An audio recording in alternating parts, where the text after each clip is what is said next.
I'm Sam Bear, the collector car guru, and today we're going to talk about 5 things that you need to know before you buy a Japanese domestic market KEI mini truck. Now, in the past, I've already done a complete video on which is the best KEI truck or van, and we'll put a link up there for you to click on, there, somewhere. But for right now, you got to determine whether or not this is the right path to go down to. So let's start with the first thing you need to know before buying a JDM KEI truck or van is you need to understand it is great for its intended original purpose, but not for typical daily driving in North America. I mean, look at it this way.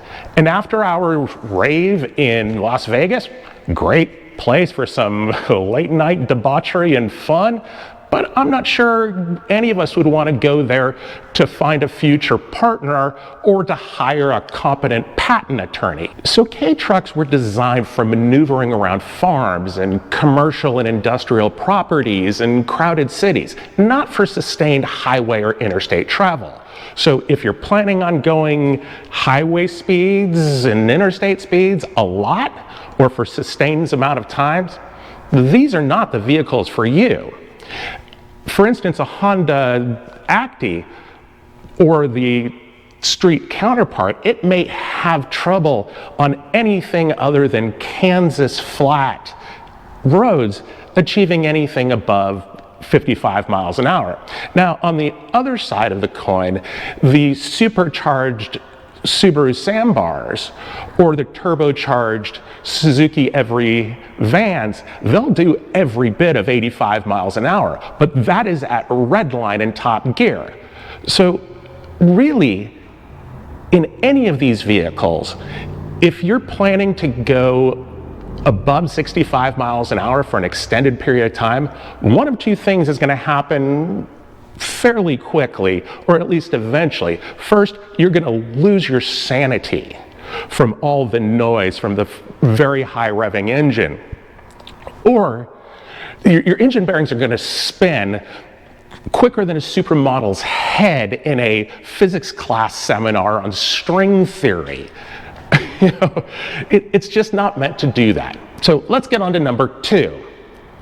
They make terrible daily drivers. Look, KEI trucks and vans, they are small and cramped inside. As my father used to say, there's room for your ass and a gallon of gas. But that's about it. Now, there's plenty of room behind you for payload, but in a vehicle of 10 feet, 10 inches long, and a cargo bed area that's over 6 feet, that means your feet and your knees and your wrists and your nose, that's all the crumple zone. So it's about as safe as a Bangkok brothel in there. So the more you drive that, the more likelihood that you're going to get taken out, and it's not going to be pretty.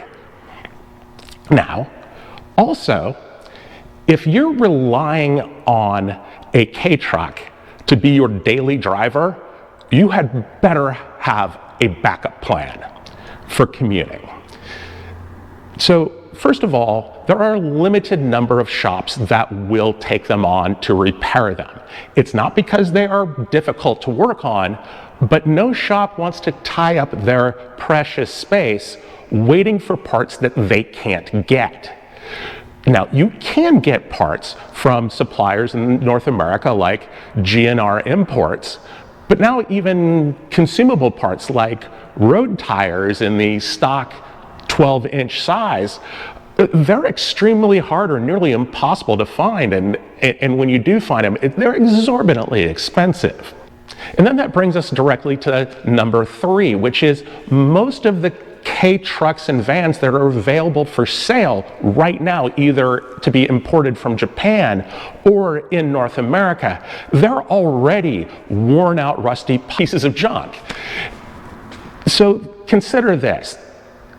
The vehicles have to be 15 years or older to be legally imported into Canada, or 25 years or older to be legally imported into the United States.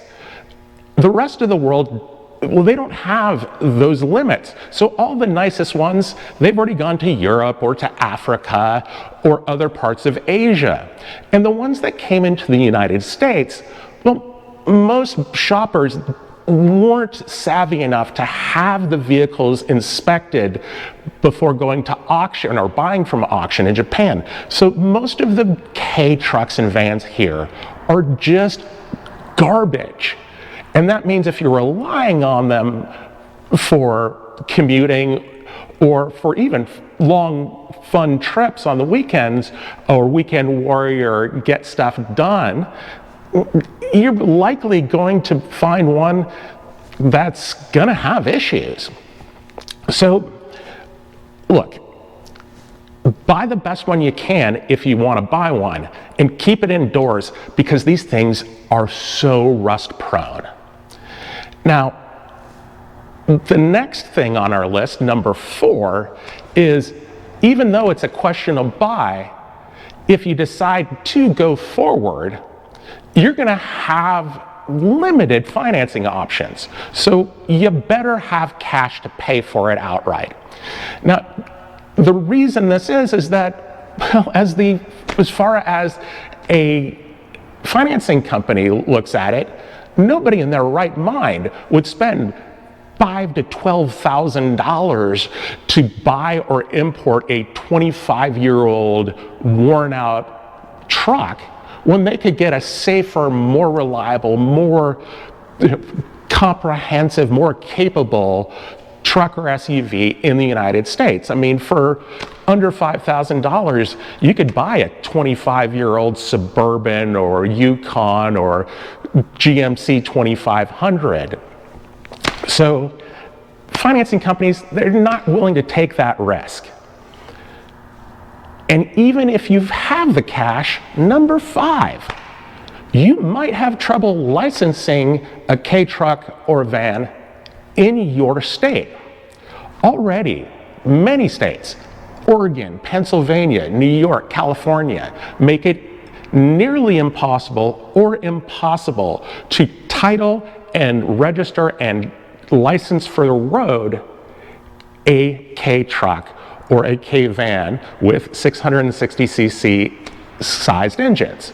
And even if you do happen to get it titled and registered, either it slips by or your state does it now, there's nothing preventing that state from revoking it in the future, because most states have regulatory ability to basically say, hey, this thing's unsafe for the road, or this entire class, and we're going to make it for off-road use only. So those are 5 things you need to know before buying a K truck or a K van. But keep in mind, if that has not scared you off yet, you need to know that K trucks are more fun than a barrel full of monkeys on a KY jelly coated slip and slide. I mean, these things are great. I love them. I've owned a bunch of them. And truth be told, if I could have sitting right behind me a Subaru Sambar supercharged 5-speed truck, I'd have it in a heartbeat. But I've been looking for years, and there are so few of them that there really aren't any available in the condition that I'd want to have them in. And you should be selective as well. Buy the best one that you can find and have it thoroughly inspected before buying, and buy it for its intended use. And if you do that, you'll have as much fun as well.